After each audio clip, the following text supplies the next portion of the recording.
தனிப்பெருங்கருணை அருட்பெரும் ஜோதி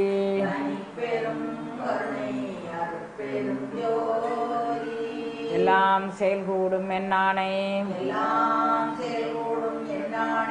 அம்பலத்தே எல்லாம் வல்லான் தனையே ஏத்து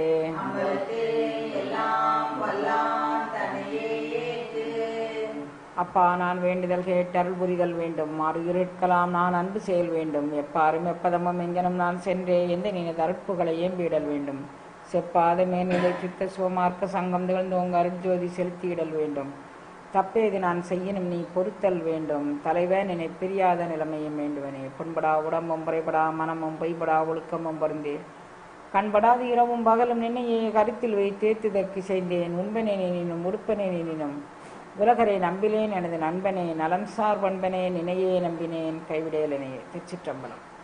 எல்லாம் அல்ல சிவபரம்பொருளின் திருவருட்கருணையினால் இன்று தாய்மான சுவாமிகள் அருளிய தாய்மான சுவாமிகள் பாடல் திரட்டு என்னும் பகுதியிலிருந்து நம்ம நேற்றைக்கு பாயிரம் அப்படிங்கக்கூடிய கடவுள் வாழ்த்து பாடல் பார்த்தோம். இன்றைக்கு பரிபூரணானந்தம் அப்படிங்கக்கூடிய இரண்டாவது தலைப்புக்குள்ளே நுழைகிறோம்.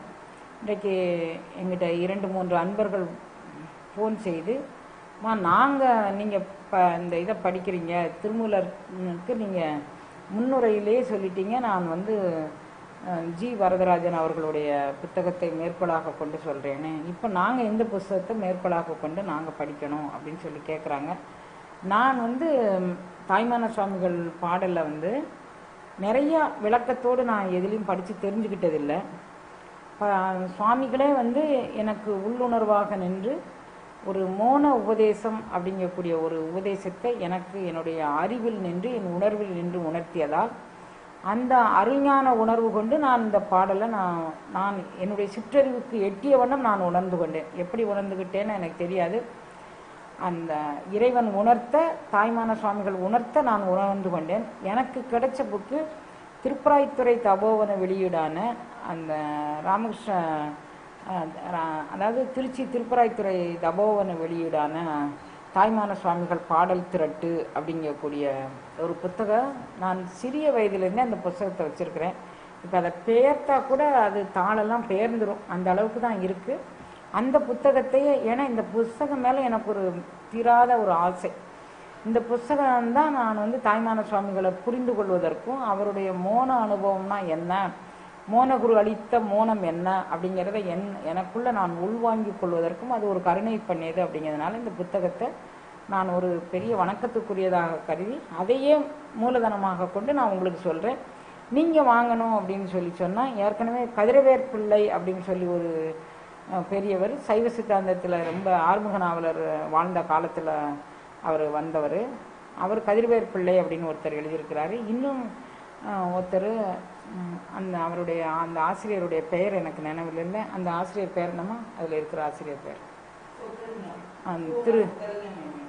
திரு சொக்கலிங்கம் எம்ஏ அவர்களுடைய புஸ்தகமும் என்கிட்ட இருக்குது. ஆனால் நான் அவைகளெல்லாம் நான் படித்து நான் உணர்ந்து பார்த்து கொண்டதில்லை.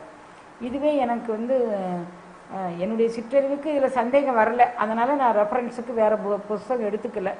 நீங்கள் வைக்கணும்னா நீங்கள் எதை மேற்கோளாக எடுத்துக்கினாலும் நீங்கள் எடுத்துக்கலாம். இந்த புஸ்தகம்தான் நான் கையில் வச்சுருக்கிறது. ராமகிருஷ்ண தபோவனத்து புஸ்தகம்தான் நான் கையில் வச்சுருக்கிறேன். அதனால் நீங்கள் எங்கிட்ட கேட்டதுனால நீங்கள் எதை இந்த 3 புஸ்தகம் எனக்கு தெரிந்தது.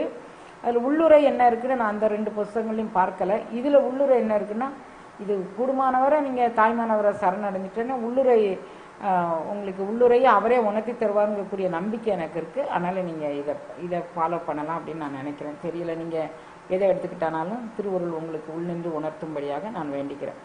இன்றைக்கி பரிபூரணானந்தம் அப்படிங்கக்கூடிய தலைப்புக்குள்ளே போகிறோம்.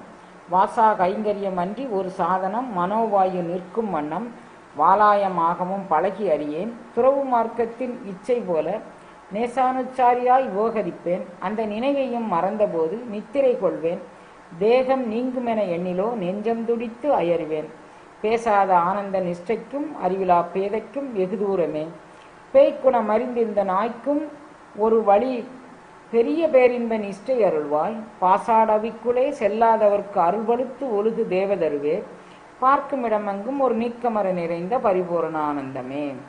இந்த அருள்பளித்து ஒழுகு தேவதருவே அப்படிங்கக்கூடிய பாட்டை மகாதேவ மாலையில் நிறைய மேற்கோள் நிறைய பாடலாக இந்த தேவதருவே அப்படிங்கக்கூடியதெல்லாம் வள்ளல் பெருமானார் கையாண்டுருப்பார். இதை பார்க்கும்போது எனக்கு அந்த நினைவு வருது. இப்போ இதில் பார்க்கலாம். வாசா கைங்கரியம் அன்றி ஒரு சாதனம் மனோவாயு நிற்கும் வண்ணம் வாலாயமாகவும் பழகி அறியேன். அதாவது நான் வாலாயம் படிப்படியாக நான் மனம் வாக்கு இவை என்னுடைய தன்மை என்ன, இதை எப்படி அந்த வாயுவை கட்டுப்படுத்தி மனதை கட்டுப்படுத்தி நான் அட்டாங்க யோகம் பயின்று நான் இறை உணர்வை நான் எவ்வாறு உணர்வது அப்படிங்கக்கூடியதை நான் தெரியலை. அதுக்கு அவர் சொல்கிறாரு, வாசா கைங்கரியமன்றி ஒரு சாதனம். எனக்கு தெரிஞ்சது ஒருத்தன் சாதனை பண்ணக்கூடியது அப்படின்னா அவன் மனம் வாக்கு காயம் மூன்றாலும் அவன் சாதனை பண்ணலாம். எனக்கு தெரிஞ்ச சாதனை நான் வாயோயாது பேசிக்கிட்டு இருக்கிறேன், அந்த சாதனை எனக்கு தெரியும். காயத்தால் நான் ஒரு திருத்தொண்டு செஞ்சேன், திருக்கோயில் தூகேன் மெழுகேன் அலறிடேன் உலரிடேன் ஆவிஸ்வரேன், அதெல்லாம் எனக்கு தெரியலை. அதனால எனக்கு காயத்தால் செய்யக்கூடிய தொண்டு நெறி என்ன அப்படிங்கிறது தெரியலை. காயத்தால் அது தவிர இது 3 வகையில் மனதை கட்டுப்படுத்தி நிலை நிறுத்தி உன்னை வணங்கணும் அப்படிங்கிறதும் தெரியலை. அப்போ மிச்சம் இருக்குது எது? மனம் வாக்கு காயம் 3. மனதை கட்டுப்படுத்த எனக்கு தெரியலை, காயத்தால் தொண்டு செய்ய தெரியலை. மிச்சம் இருக்கிறது ஒன்று, அது வாக்கு தான். அப்போ வாய் நிறைய நான் பேசிக்கிட்டே இருப்பேன். இந்த வழி பெருசு, அந்த வழி பெருசு, இதன் மூலமாக அடையலாம் அதன் மூலமாக அடையலாம் அப்படின்னு சொல்லி வாய்ச்சவடால நான் பேசிக்கிட்டு இருக்கேன் அப்படிங்கிறத வாசா கைங்கரியம். எனக்கு தெரிஞ்ச கைங்கரியம்னா செயல் அப்படின்னு அர்த்தம். நான் செய்யும் வினைகள் அப்படின்னு அர்த்தம். நான் செய்யக்கூடிய தொண்டு என்னவாக இருந்தது அப்படின்னு சொன்னால் வாசா கைங்கரியம் அன்றி ஒரு சாதனம் மனோவாயு நிற்கும் வண்ணம் வாலாயமாகவும் பழகி அறியேன். இந்த மனதும் வாயுவும், அதாவது மண்மனம் எங்குண்டு வாயுவும் அங்குண்டு அப்படிங்கக்கூடியது திருமந்திர செய்யுள். அப்போ மனம் எங்கே அடங்குதோ அங்கே வாயுவும் அடங்கும். இது பயிற்சி மூலமாக படிப்படியாக வரக்கூடியது. அப்போ மனமும் வாயுவும் நிற்கும் வண்ணம் வாலாயமாகவும் படிப்படியாக பயிற்சி மூலமாக நான் அறியேன், பழகி அறியேன். துறவு மார்க்கத்தின் இச்சை போல் நேசானுச்சாரியாய் உபகரிப்பேன். அதாவது நேசம் அனுசாரி அப்படிங்கிறது நேசத்தோடு நான் அனுசரிக்கக்கூடிய அவரவர் பாங்கு அப்படிங்கிறது அர்த்தம். நேசானுச்சாரியாய் உபகரிப்பேன். நான் துறவு மார்க்கத்தில் நான் பெரிய ஆளு, ஏன்னா என்னை போல தீர திறந்தவங்க யாரும் இருக்கு அப்படிங்கக்கூடியதை நான் அப்படி மாதிரிலாம் சொல்லிக்குவேன். அப்போ நேசானுச்சாரியாய் உபகரிப்பேன். அந்த நினைவையும் மறந்தபோது ஒன்று வாய்ச்சவடால் ரொம்ப பேசிகிட்டு இருப்பேன். அப்புறம் துறவு மார்க்கத்தின் இச்சை போல என்ன மாதிரி துறவு மார்க்கத்தில் யாருக்கும் இச்சை வராது, நான் தீர துறந்த துறவியாக்கும் அப்படின்னு அதையும் நான் பெரிய சவடாலாக பேசிகிட்டு இருப்பேன். இந்த நினைவு ஒன்று பேச்சு மறந்துடணும், அல்லது என்னுடைய துறவு மார்க்கத்தை நான் பெருசாக நினச்சி பேசிக்கிட்டு இருக்கேன், அதை மறந்துடணும். இது ரெண்டும் மறந்தபோது நான் என்ன செய்வேன்? நித்திரையை கொள்வேன். நான் இதெல்லாம் மறந்தபோது எனக்கு தூக்கம் நல்லா வரும், தூங்கிடுவேன். நித்திரை கொள்வேன். தேகம் நீங்குமென எண்ணிலோ நெஞ்சம் துடித்தருவேன். சரி, நீ துறவு மார்க்கத்தில் போன உன்னுடைய யான் போச்சா எனது போச்சா, அல்லது இந்த சரீரம் அனித்தியமானது அப்படிங்கக்கூடிய நிலை நான் இதை விட்டுருவேன் அப்படின்னு நீ நினைச்சியா அப்படின்னா அதுக்காக நான் என்னை சாவு வந்துருமோ அப்படின்னு நான் நினைக்கும் போதே தேகம் நீங்குமென எண்ணிலோ என் நெஞ்சம் துடித்து அயர்வேன். நான் பேசின அந்த துறவு மார்க்கத்தின் இச்சை போல நேசானுச்சாரியா உபகரிச்சுக்கிட்டு தெரிஞ்சேனே. அப்போ துறவு மார்க்கத்தில் இருக்க இச்சையால் நான் இவ்வளோ உபகரிச்சுக்கிட்டு தெரிஞ்ச உபகரிப்பு எல்லாமே போயிடுச்சு. நான் சாவு வரும்னு நினச்ச உடனே எனக்கு பயமாயிடுச்சு. நெஞ்சம் துடித்து அயர்வேன். பேசாத ஆனந்த நிஷ்டைக்கும் அறிவிலா பேதைக்கும் வெகு தூரமே. இந்த ஆனந்த நிஷ்டை அப்படிங்கக்கூடியது ஒரு மௌனத்தில் கிடைக்கக்கூடிய ஒரு ஆனந்தம். அந்த ஆனந்த நிஷ்டை, அந்த ஆனந்தத்தில் நிட்டை கைகூடுதல் அப்படின்னா தவம் முற்று பெறும் நிலைக்கு பேர் நிட்டை கைகூடுதல் அப்படின்னு பேர். அப்போ அந்த நிட்டை கைகூடி தவம் முற்று பெற்ற நிலையில் பேசாத ஆனந்த நிஷ்டைக்கும் அறிவிலா பேதைக்கும் எனக்கு சாவ கண்ட உடனே பயம். நான் எவ்வளவோ துறவு மார்க்கத்தின் இச்சை போல நேசானுச்சாரியா விவகரிச்சேன. அப்போ எனக்கு துறவுல உண்டான பற்று காரணமாக இந்த சரீரம் இருந்தான்னா போனான்னா அப்படின்னு கூடிய நினைப்பு வரலையே. இந்த சரீரம் தேகம் நீங்குமென எண்ணிலோ நெஞ்சம் துடித்து அயர்வேன். இந்த சரீரம் போகும்னு நினைச்ச உடனே எனக்கு பயமா ஆயிடுச்சு. அப்போ நான் அறிவிலா பேதைக்கும் எனக்கும், அறிவிலா பேதைன்னு தன்னை சொல்லிக்கிறார், எனக்கும் பேசாத ஆனந்த நிஷ்டைக்கும் எல்லா அருளாளர்களும் பெற்ற அந்த மோன ஞானத்திற்கும் வெகு தூரம் இருப்பது அப்படிங்கிறத நான் தெரிஞ்சுக்கிட்டேன். பேசாத ஆனந்த நிஷ்டைக்கும் அறிவிலா பேதைக்கும் வெகு தூரமே பேய்க்குணம் அறிந்து இந்த நாய்க்கும் ஒரு வழி பெரிய பேரின்ப நிட்டை அருள்வாய். இந்த என்னுடைய பேய்க்குணம், பேய் வந்து உருவம் இல்லாமலே, பேயினுடைய இது இந்த உருவம் நம்மளை மாதிரி அதுக்கு உடல் கிடையாது, உருவம் இல்லாமலே ஒன்றை விட்டு ஒன்றை பற்றி அலக்களிக்கக்கூடியது. என்னுடைய குணமும் எதையும் பற்றாம, எதை பற்றி இருக்குன்னு எனக்கே தெரியாத வண்ணம், அது ஆசையை பற்றி இருக்கா, காமத்தை பற்றி இருக்கா, மோகத்தை பற்றி இருக்கிறா, வெகுளியை பற்றி இருக்கா, வேட்கையை பற்றி இருக்கா, எனக்கு அது எதை பற்றி இருக்குன்னு தெரியல. உருவம் பற்றாமலே பற்றி அழைக்கக்கூடிய பேய் மாதிரி என்னை பேய்க்குணம் அறிந்து, என்னுடைய குணம் பேய்க்குணமாக இருக்கின்றது, அது அறிந்து இந்த நாய்க்கும் ஒரு வழி பெரிய பேரின்ப நிட்டை அருள்வார். எனக்கு நாய் பிறந்த நாயை எல்லாம் நாயினுடைய நன்றி, நாய் தலைவனுக்கு விசுவாசமா நடக்குது, தலைவன் எந்த இடத்துல வந்தானாலும் ஏற்றுக்கொள்ளக்கூடிய பாங்கு, இது எல்லாம் நாய்க்கு உண்டு. நான் நாய்கிட்ட ஒரு என்ன உண்டுன்னா, குழந்தை ஈன்ற உடனே அந்த குட்டிகளை எடுத்து வச்சிடணும். ஒரு நாள் 2 நாள் கழிச்சிருச்சுன்னா அது ஒன்றும் செய்யாது. பிறந்த உடனே அந்த குட்டிகளை சாப்பிடக்கூடிய இயல்பு நாய்க்கு உண்டு. அப்போ அந்த நாய்க்குணம் எனக்கு இந்த மாதிரி ஒரு, நான் என்ன செய்கிறேன்னு தெரியாமல் ஒரு காரியத்தை செய்துவேன்.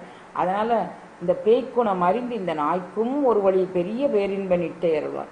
எனக்கு நீ எல்லாரும் வணக்கத்துக்குரியவர்கள்லாம் எந்த நிஷ்டை கைகூடி இருக்கிறார்களோ அதை எனக்கும் அருள வேண்டும். பாசாட அவிக்குலை செல்லாதவர்க்கு அருள்வழுத்து ஒழுகு தேவதேவே.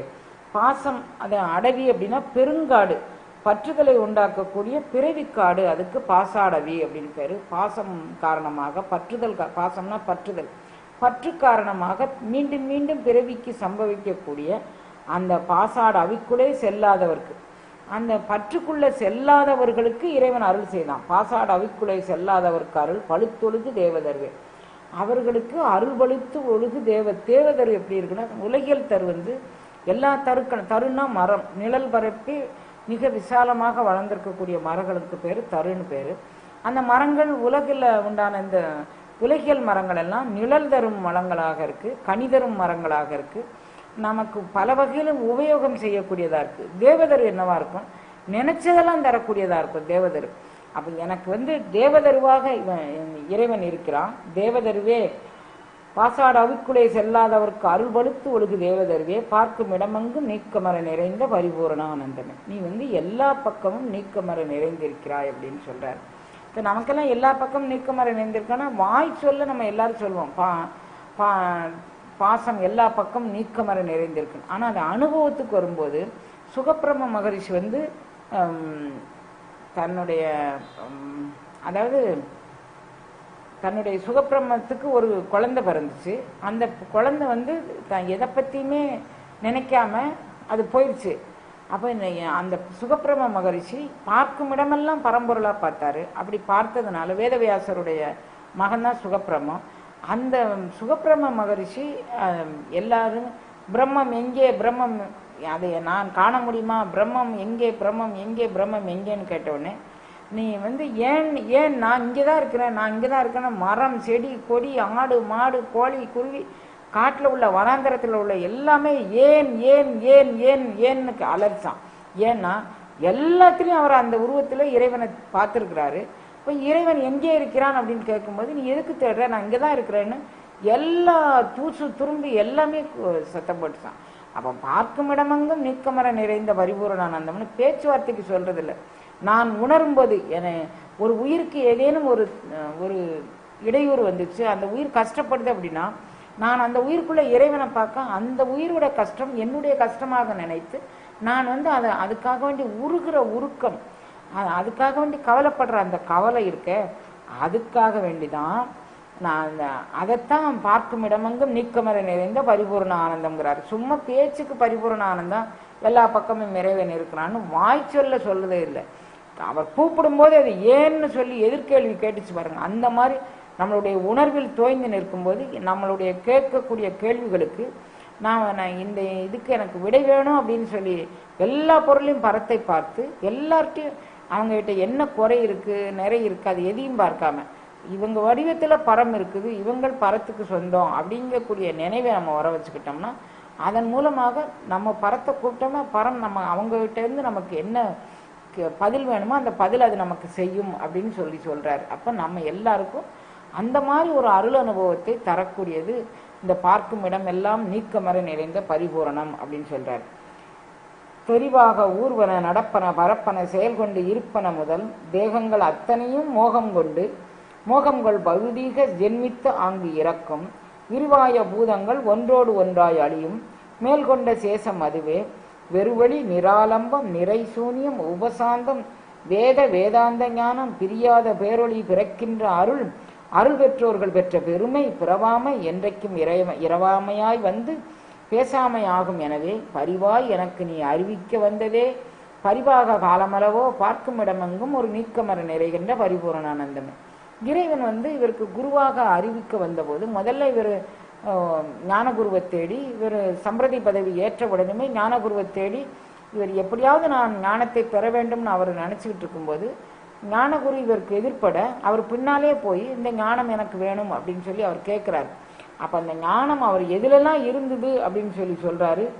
ஊர்வன படப்பன நடப்பன செயல் கொண்டு இருப்பன முதல் தேகங்கள் அத்தனை, இந்த எல்லா தேகங்கள்லையும், அதாவது மரம் செடி கொடி எல்லாத்திலையும் அந்த எல்லா தேகங்கள்லையும் இறைவன் இருக்கிறான். அந்த தேகங்கள் ஒரு காலத்தில் அழியும், ஜென்மித்த ஆங்கு இறக்கும். எது பிறந்தது எல்லாம் இறக்கும் அப்படிங்கக்கூடியது. அதை தெரிவாக ஊர்வன பரப்பன நடப்பன செயல் கொண்டு இருப்பன முதல் தேகங்கள் அத்தனையும் மோகங்கள் பௌதீகம் ஜென்மித்த ஆங்கு இறக்கும். இது மோகம் கொண்டு பௌதீகமாக ஜென்மித்து பிறந்த எல்லாமே மோகத்தின் காரணமாக தான் பிறக்குது எல்லாம் இறக்கும். அது எல்லாரும் ஞானத்தின் மூலமாகலாம் ஒன்றும் பிறக்கலை, எல்லாரும் மோகத்தின் மூலமாக தான் பிறக்கிறாங்க. பிறக்கிற எல்லாமே இறக்கும் அப்படிங்கக்கூடிய ஒரு விதியை சொல்லிட்டாரு. இப்போ விரிவாய பூதங்கள் ஒன்றோடு ஒன்றாய் அழியும். இப்போ நெருப்பு நீரில் மண், இப்படி ஒவ்வொரு பூதங்களும் இன்னொரு பூதங்களுக்குள்ள ஒடுங்கிக்கிட்டே நிறைவாக ஆகாயம் மட்டும் நிற்கும். அதுவும் ஒரு காலத்தில் அழிஞ்சு போகக்கூடியது. அப்போ விரிவாய பூதங்கள் ஒன்றோடு ஒன்றாய் அழியும் மேல் கொண்ட சேஷம் அதுவே. மிச்சம் இருக்குது என்ன, எல்லாமே அழிஞ்சு போச்சு. அப்போ அழிஞ்சு போன பிறகு எல்லாம் நான் கெட்ட வாவாடி தெல்லேனும் கெட்டமோ வான்கட்டு மாறுதமாய்ந்து அழல் நீர் மண் கடினும் தான் கட்டல் இன்றி சலிப்பறியா தன்மையனுக்கு உன்கட்டு உயிர்கட்டு உணர்வு கட்டு என் உள்ளமும் போய் அத்தனையும் போன பிறகு நான் கெட்டு போன பிறகு மிச்சம் இருக்கு, அதுதான் பரம் அப்படிங்கிறாரு. அப்போ அதை சொல்றாரு. ஜென்மித்தாங்கு இறக்கும் விரிவாய பூதங்கள் ஒன்றோடு ஒன்றாய் அழியும் மேல் கொண்ட சேஷம் அதுவே வெறுவெளி. இப்போ நான் மிச்சம் இருக்கிறது என்ன அப்படின்னு சொன்னால் இது வெற்று வெளியாக இருக்கக்கூடியது அப்படிங்கிறது. மிஞ்சி இருக்கக்கூடியது வெற்று வெளி. அப்போ நிராலம்பம், அந்த நிராலம்பம் பற்றுக்கோடு இல்லாதது வெற்று வெளியாக இருக்கக்கூடியது. அதுக்கு தான் எதையும் பற்றாமல் எல்லாவற்றிற்கும் அது பற்றுக்கோடாக இருக்கு, அது நிராலம்பம். அந்த மேல்கொண்ட சேஷம் அதுவே வெறுவெளி நிராலம்பம். அது நிராலம்பம் மட்டுமாக இல்லை, நிறை சூனியம். நிறை சூனியம்னா இது பூரணம் அப்படிங்கக்கூடியது இன்னொரு வஸ்துவாக அது இருக்கு. நிறை சூனியம் உபசாந்த வேதாந்த ஞானம். மிச்சம் இருக்கக்கூடியது முப்பால் அப்படிங்கக்கூடியதுல முப்பால்ல என்ன பால் அப்படிங்கக்கூடியது மூன்றாவது பால் உபசாந்த பால் அப்படிங்கக்கூடியது. உபசாந்த பாலுக்கு அடுத்து திருவருளை உபயம்தான் நம்ம பார்க்க முடியும். அப்போ முப்பாலும் கடந்து அப்பாலாக இருக்கக்கூடியது இதுதான்.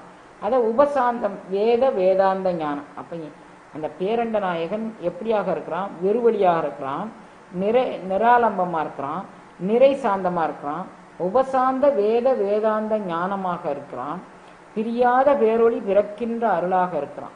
பேரொளி பிறக்கின்ற அருள், எந்த அருள்வழி யோகியர்கள் தாங்கள் அனுபவத்தில் உணர வேண்டும் என்று நினைக்கிறார்களோ அந்த அனுபவ உணர்வு மூலமாக பிரியாத பேரொளி பிறக்கின்ற அருள், அந்த அருள்வழிக்குள் அந்த பரம் இருக்குது.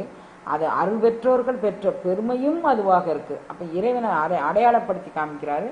இறைவன் எங்கே இருக்கிறான் அப்படின்னு சொல்லி நமக்கு அடையாளம் காட்டும்போது வெறுவழியாக இருக்கிறான், தான் எதையும் பற்றிக்கொள்ளலை, பற்றுதலுக்கெல்லாம் ஆதாரமாக இருக்கிறான், நிராலம்பமாக இருக்கிறான், நிறை சூன்யமாக இருக்கிறான், உபசாந்தமாக இருக்கிறான், வேதாந்தத்தின் ஒட்டுமொத்த ஞானமாக இருக்கிறான், பிரியாத பேரொளி பிறக்கின்ற அருளாக இருக்கிறான். அருள் பெற்ற அறிஞர்கள் எந்த ஞானத்தை உணர்ந்தார்களோ அந்த அருள் பெற்றோர்கள் பெற்ற பெருமைக்குரிய ஞானமாக அவன் இருக்கிறான். பிறவாமை என்றைக்கும் இரவாமையாய் வந்து பேசாமையாகும்.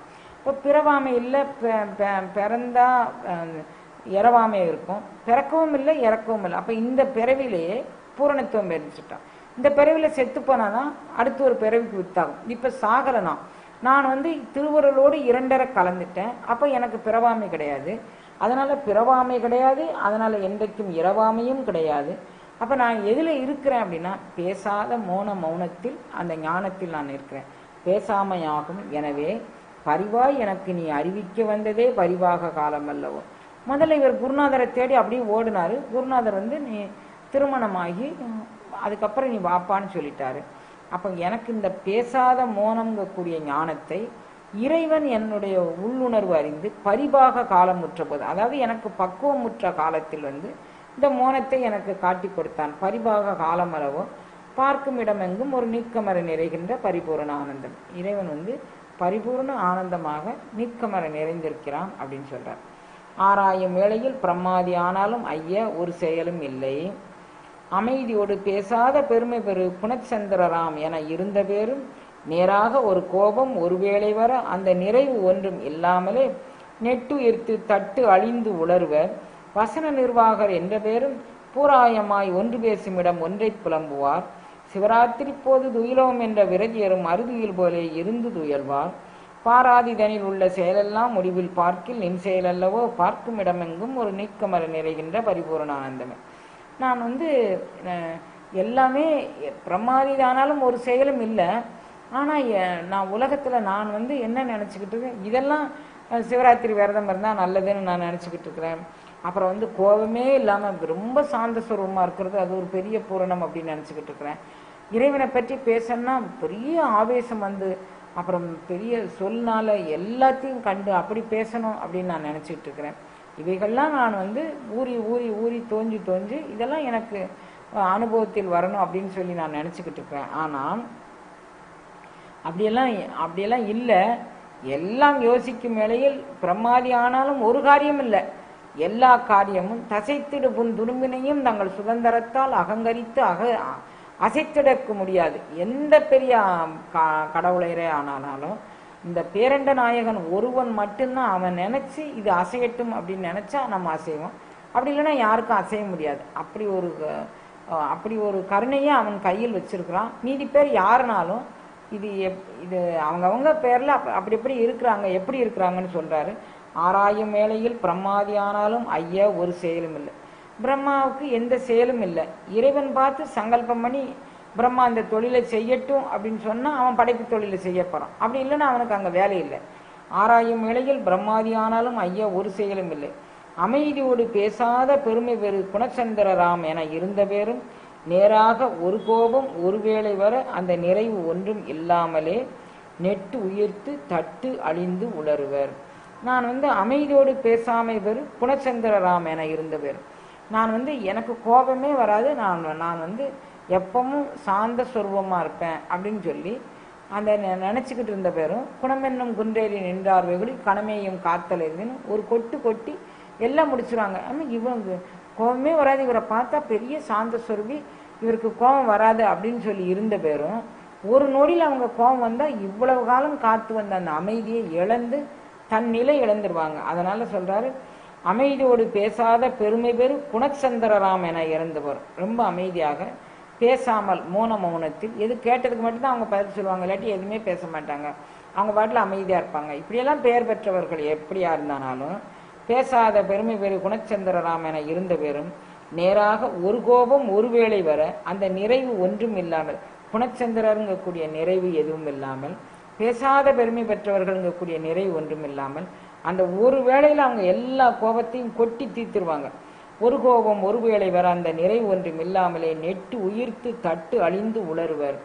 நான் பெருமூச்சு விட்டு அந்த கோபத்தில் என்ன செய்யறோம்னு தெரியாமல் நெட்டு உயிர்த்து தட்டழிந்து, நான் வந்து என்னுடைய நிலை தடுமாறுறதுக்கு பேர் தட்டழிந்து அப்படின்னு பேர்.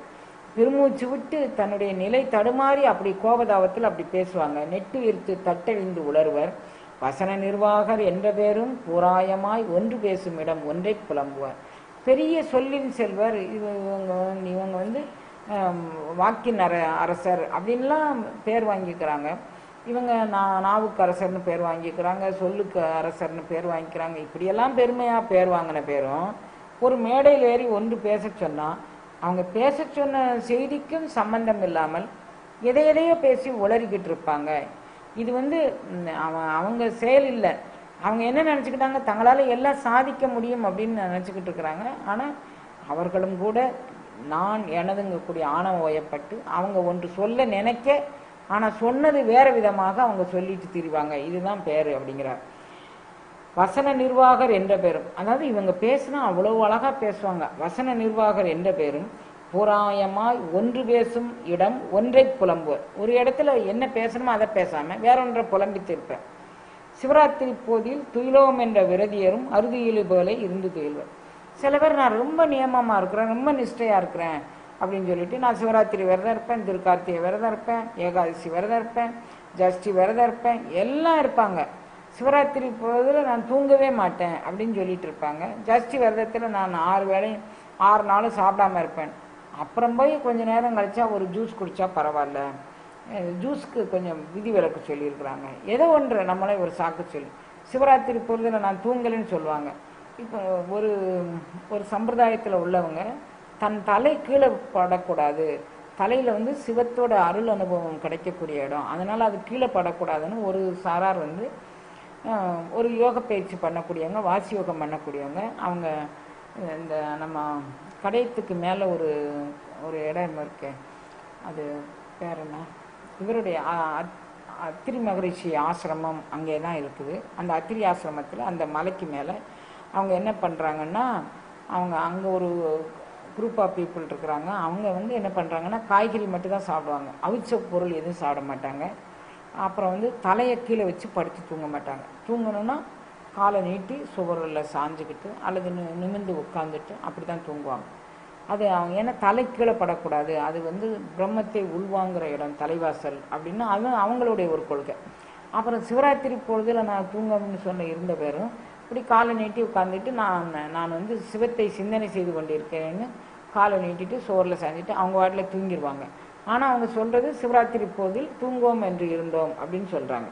சிவராத்திரி போது துயிலோம் என்ற விரதியரும் அறுதியில் போல இருந்து துயில்வர். அவங்க ஆனால் தூங்கத்தான் செய்வாங்க, பேசுக்கு தியானம் பண்ணுறேன்னு சொல்லிக்குவாங்க. பாராதி தனில் உள்ள செயலெல்லாம் முடிவிலே வார்க்கில் நின் செயல் அல்லவோ. இது யோசித்து பார்த்தா இதில் என்ன இருக்குது? உன் செயல் நீ தூக்கம் வராமல் வச்சுருக்கன்னா தூக்கம் வராமல் வச்சுருக்க. சிவராத்திரி பொழுதுன்னு இல்லை, இப்போ நிறைய பேருக்கு ராத்திரி தூக்கமே வருதில்லை. தினமும் சிவராத்திரி அப்படின்னு சொல்கிற பேர் நிறைய பேர் இருக்கிறாங்க.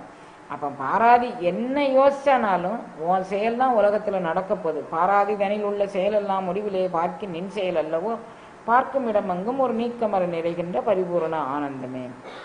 அண்ட பகிரண்டமும் மாயா விகாரமே, அம்மாயை இல்லாமையே ஆமெனவும் அறிவும் உண்டு, அப்பாலும் அறிகின்ற அறிவினை அறிந்து பார்க்கின் என் திசை விளக்கும் ஒரு தெய்வ அருள் அல்லாமல் இல்லை எனும் நினைவும் உண்டு. இங்கு யான் எனதர துரிய நிறைவாகி நிற்பதே இன்பம் எனும் அன்பும் உண்டு. கண்டனவெல்லாம் அல்ல என்று கண்டனை செய்து கருவி கரணங்கள் ஓய கண்மூடி ஒரு கணம் இருக்க என்றால் பார்த்த கண்மங்கள் போராடுதே. கண்டையுல கர்மமே கர்த்தா எனும் பெயர் பட்சம் நான் இச்சிப்பேனோ, பார்க்கும் இடமெங்கும் ஒரு நீக்கமர நிறைகின்ற பரிபூரணானந்தமே. நான் வந்து எப்படி உன்னை எந்த வகையில் உனக்கு அடையாளப்படுத்தி நமக்கெல்லாம் காட்டிக்கணும்னு நினைக்கிறாரு. அவர் அருள் அனுபவத்தில் தோஞ்சிட்டாரு, பூரணமாக கிடைச்சிருச்சு. இப்போ நமக்கு பிறகு வரக்கூடிய சந்ததியினருக்கு இந்த அருள் அனுபவத்தை அடையாளப்படுத்தி காட்டணும் அப்படின்னா அந்த அடையாளப்படுத்தி காட்டுறாரு. இந்த அண்ட பகிரண்டமும் மாயா விகாரமே, இந்த உலகம் முழுசும் மாயையினால் உற்பத்தியானது தான், மாயை தோற்றம் தான். இறைவன் சங்கல்பம் பண்ணி தனி கரண போன போத்தியங்களை இந்த உயிர்களுக்கு கொடுத்து அதன் மூலமாக இந்த உலகியல் இச்சைகளை அனுபவித்து கொண்டு அதோடு இறை அனுபவங்கக்கூடிய ஞான அனுபவத்தையும் அனுபவித்து வரட்டும் இந்த உலகத்தை தோற்றுவிச்சு நம்மளையும் படைச்சிருக்கிறான். அண்ட பகிரண்டமும் மாயா விகாரமே. அதில் வந்து இதெல்லாம் மாயையினுடைய விகாரம் அப்படின்னா மாறுபட்ட தோற்றங்களுக்கு பேர் விகாரம். அந்த அண்ட பகிரண்டமும் மாயா விகாரமே, அம்மாயை இல்லாமையே ஆமெனவும் அறிவும் உண்டு. மாயை இல்லாமை இருந்தால் அதுதான் பரம் அப்படிங்கக்கூடியதும் ஆமெனவும் அறிவும் உண்டு. மாயை இல்லைன்னா நம்ம எல்லாரும் இருக்கோம் அப்படிங்கிற மாதிரி, அதாவது இது செத்து போச்சு அப்படிங்கிறதுக்குள்ள என்றைக்கும் நிலைச்சிருக்கிறது மாயை இல்லாம இடத்துல என்றும் நிலைத்திருக்க. ஆம் ஆமாறு உன் திருவடிக்கு அகங்குலையேன் அப்படிங்கிறார். ஆம் எனவும் அறிவும் உண்டு. அப்பாலும் அறிகின்ற அறிவினை அறிந்து பார்க்கின், இதற்கு அப்பாலும் அறிகின்ற அறிவை நான் இதுக்கு மேலே பெறக்கூடிய அறிவை அறிந்து பார்க்கும்போது என் திசை விளக்கும் ஒரு தெய்வ அருள் அல்லாமல் இல்லை எனும் நினைவும் உண்டு. 8 திசைகள்லையும் உன்னுடைய தெய்வ அருள் கருணையினால நடக்கக்கூடியதான் நடக்க தவிர வேற எதுவுமே இல்லை. என் திசை விளக்கும் ஒரு தெய்வ அருள் அல்லாமல் இல்லை எனும் நினைவு உண்டு. இங்கு யான் எனதர துரிய நிறைவாகி நிற்பதே இன்பம் எனும் அன்பு உண்டு. துரிய நிறைவு அப்படிங்கக்கூடியது ஆத்மாவினுடைய பரிபூர்ண நிலை. அதாவது ஒரு உயிர் உணர்வில் 12 அங்கலத்திற்கு மேலே போய் அதற்கு பிறகு பெறக்கூடிய அருள்நிலை அனுபவம். அந்த நிலையில் நான் உன்னை தரிசித்து உன்னுடைய அருள் அனுபவம் பெற்றேன். அதை என் திசை விளக்கும் ஒரு தெய்வ அருள் அல்லாமல் இல்லை எனும் நிலையும் உண்டு. இங்கு யான் எனதர துரிய நிறைவாகி நிற்பதே இன்பம் எனும் அன்பு உண்டு. அப்போ இன்ப அன்பு அப்படிங்கக்கூடிய ஒரு அன்பு தான் உயிர் அனுபவிக்க வேண்டிய அன்பு. மீதி எல்லா அன்புகளும் துன்பக் கலப்பான அன்பு தான் உலகியல் அன்புகள்லாம். ஒரு குழந்தை பெறணும் அப்படின்னு சொன்னால் கூட குழந்தை பேர்கால வழி அப்படிங்கக்கூடிய பேர்கால வழி ஒரு உயிரினுடைய உச்சகட்ட வழி. அப்போ குழந்தை எல்லாரும் ஈத்துவக்கும் இன்பம், அதாவது ஈன்ற பொழுதில் பெரிதுவக்கும் அப்படின்னு சொன்னால் ஈன்ற பொழுது அது பெரிது ஓக்கக்கூடியதுதான். அதை விட சான்றோன் என்பது அதை விட ஓப்பு. அப்படி கிடைக்கலன்னு வச்சுக்கோங்க, துன்பமான பிறவிதான். அந்த நம்ம பிள்ளை நல்ல அறிவா பிறக்கலைன்னா ஒரு துன்பம், நல்ல அழகா இருக்கலைன்னா ஒரு துன்பம். குழந்தை பிறக்கிறது இன்பம் அப்படின்னு நினச்சிக்கிட்டு இருந்தா, ஆனால் அது இல்லை. இப்படி ஒவ்வொன்றிலும் ஒவ்வொரு துன்பம் இருக்குது. உலகியல் துன்பங்கள். நிறைந்த இன்பம் அப்படிங்கிறது பேரருளை நாம் உள்வாங்கிக் கொள்வதுதான் நிறைந்த இன்பம். அதனால யான் எனதர துரிய நிறைவாகி நிற்பதே இன்பம் எனும் அன்பும் உண்டு. இந்த இன்பம் தான் அன்பு அப்படின்னு சொல்றாரு. இன்ப அன்பு அப்படிங்கிறது கண்டனவெல்லாம் அல்ல என்று கண்டனை செய்தி.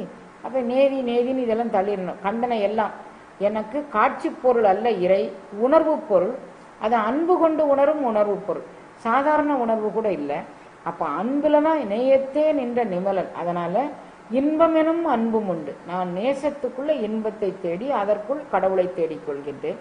அப்போ நேசம் எனும் அன்பு கண்டு கடவுளை கண்டு கொண்டு அதை என்னுடைய கருத்தில் கொண்டு கண்டேன். அப்போ கண்டனையெல்லாம் அல்ல என்று கண்டனை செய்து கருவி கரணங்கள் ஒன்று. நான் இதை எது தோற்றத்துக்கு வருதோ தோற்றத்துக்கு வருதையெல்லாம் மாயையாத்தான் இருக்கு. அப்போ இதெல்லாம் இது இல்லை, நேதி நேதின்னு தள்ளிட்டு கருவி கரணங்கள் ஓய கண்மூடி ஒரு கணம் இருக்கு.